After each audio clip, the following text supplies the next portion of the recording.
Hey guys, I'm Jenna, also known as ALO13. I have an extra video for you today to show you what arrived in the post. I'm excited.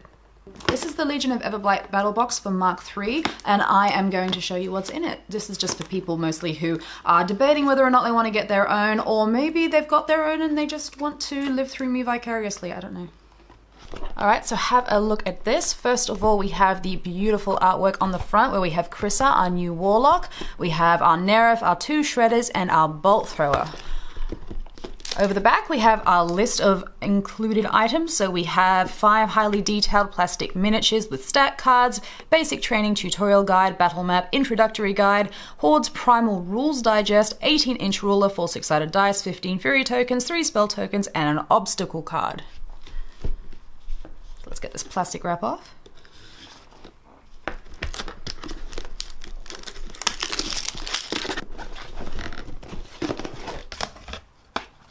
Packed pretty snug.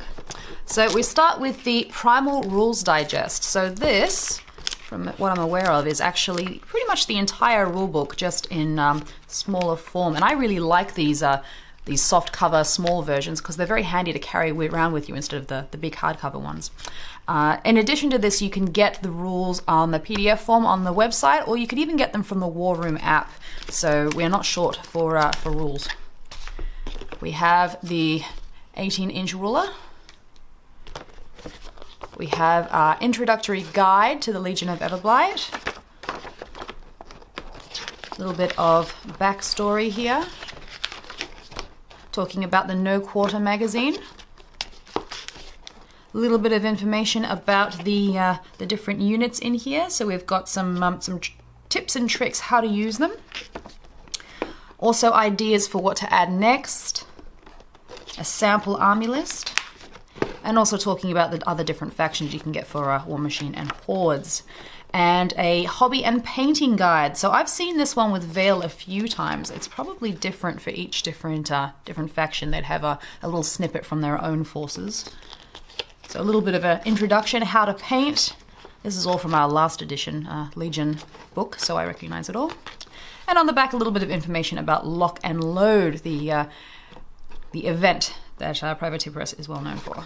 So that's good.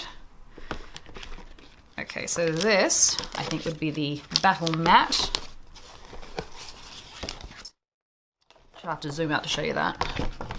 So here is the battle mat that they include with the box. It is 2 foot by 2 foot, and one side has these markings on it which are designed to walk you through a few introductory games. And then when you go onto the other side, you can see that it's just terrain here so that you can start playing again on your own without any help. Okay, so back to the other stuff. We have our basic training guide.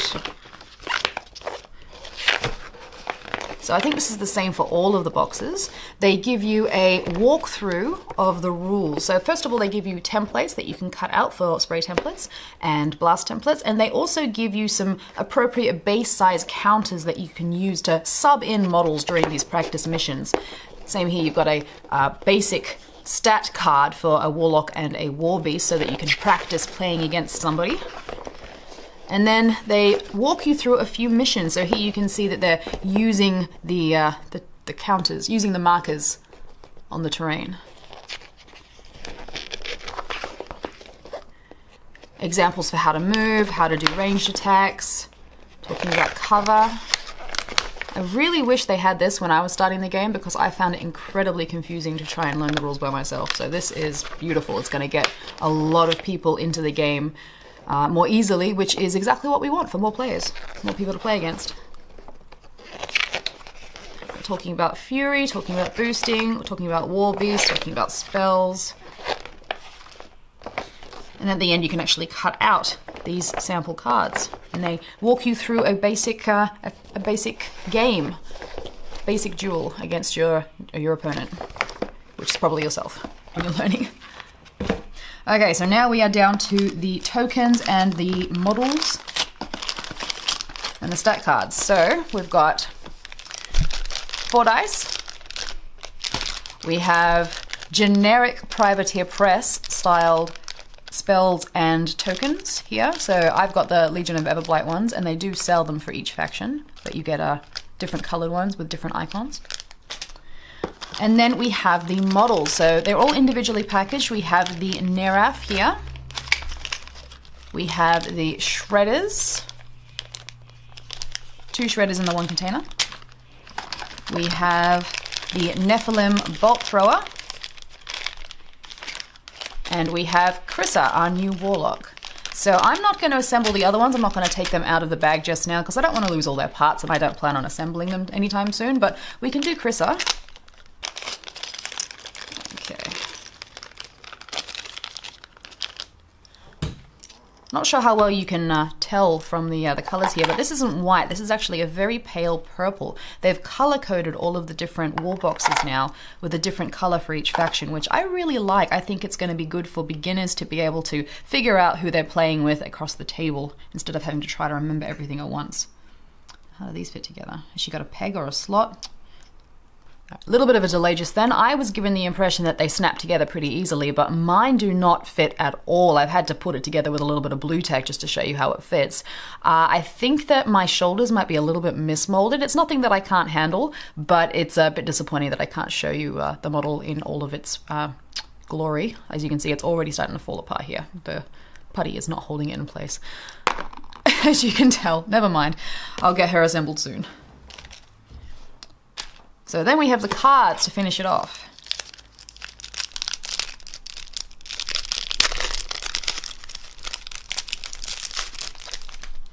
All right, we start with an obstacle card. So we just fold this up, instructions.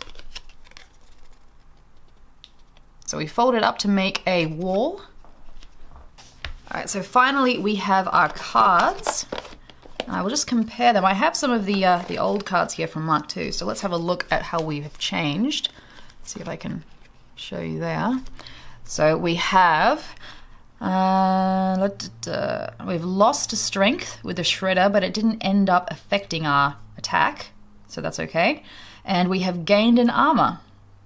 That's all right. Points cost is pretty much what you'd expect, except we have lost one of the main reasons we took them. We used to take them for Tenacity Animus, and that is now gone. So instead we have Relentless Charge Animus. So the Relentless Charge, you gain Pathfinder while advancing as part of a charge, which we used to get as part of our rabbit attacks. So we have lost Blood Creation across all of our beasts. That's no longer a thing for Legion.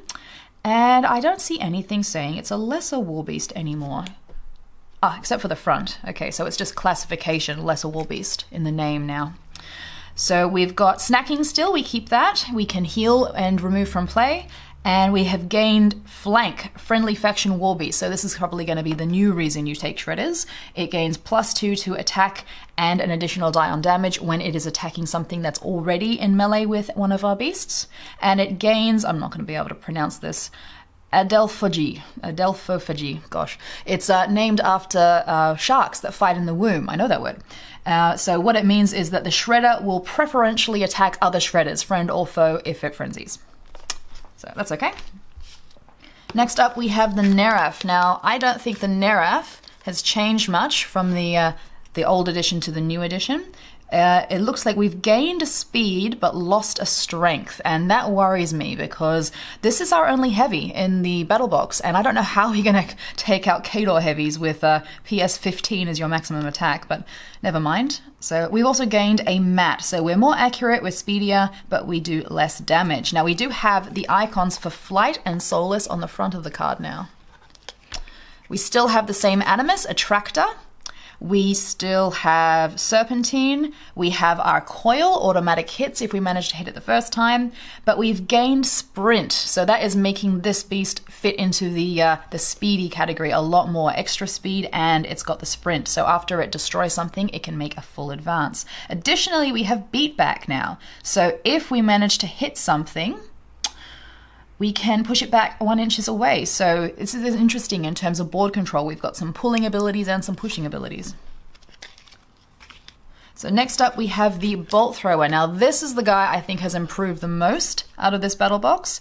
So we have the extra mat, and we have lost a strength. Not that it really affected us, it only affected our melee attack, which isn't really the main reason you take this guy. So we have, what else? Same threshold, everything's about the same.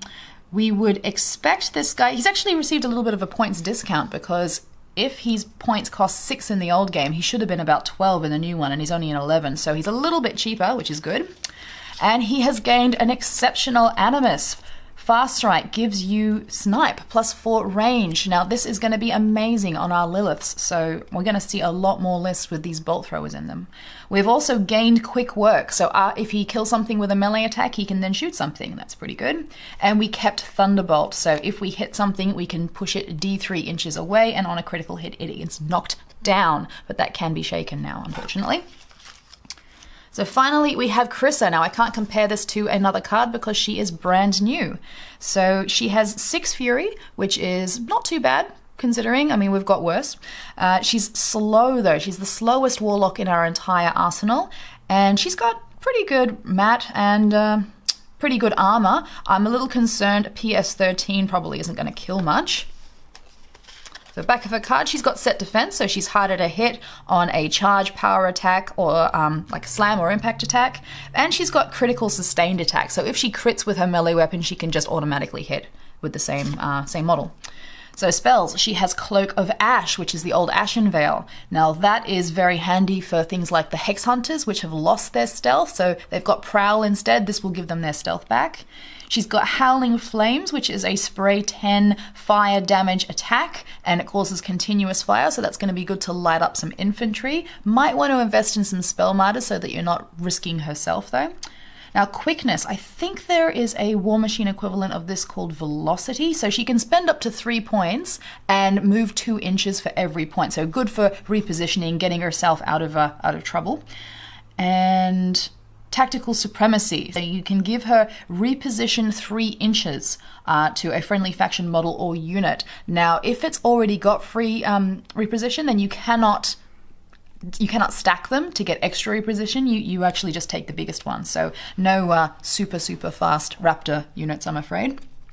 That's it for her spell list. So her feat, Rage of the Dragon, +3 strength. Now this is, as far as I can remember, our true first strength buff in Legion. So this is going to make things like Angelius Tails and Scythians pretty hardcore. Additionally, they get the Fire Continuous effect. So this is going to be really good for offense. But it's not just beasts, it says friendly faction model. So she's going to be really good for the trooper models as well. So I think she's going to be a real combined arms caster. Well, that's it for the Legion of Everblight Mark III unboxing. I hope you enjoyed. See you later.